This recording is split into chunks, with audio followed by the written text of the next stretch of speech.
Welcome back mga katambalan, mga hot topic and issue pag-usapan natin. Update po tayo kay Barbie Fortesa na kung saan nga po si Barbie ay nag-post sa kanyang social media account na meron nga pong meet and greet with Barbie Fortesa and JC Alcantara sa SM North of EDSA Cinema Lobby sa August 1. Ngayon na po yan, Friday at 3:30 p.m.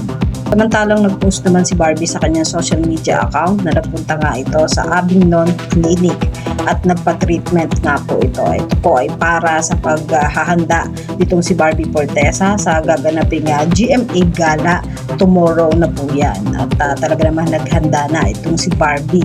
Bagamat busy nga po yung kanyang mga schedule ay bumisita na ito sa Avignon Clinic. Makikita naman si Barbie na nagsayaw kasama ang mga staff ng Avignon na kung saan nga po ay nagpa-treatment itong si Barbie Fortesa. Nakakatuwa nga po panoorin at nakakaaliw yung ginawa nilang pagsasayaw na kung saan nga po ay nakakaaliw itong si Barbie kasama yung mga staff ng Avignon Clinic.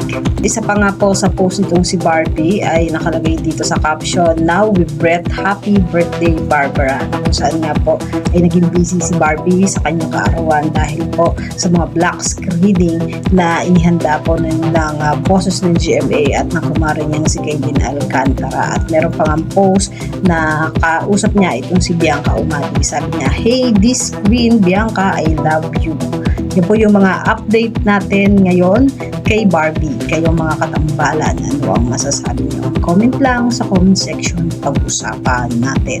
Yan ang mga hot topic and issue dito lamang sa Tambalang Checking.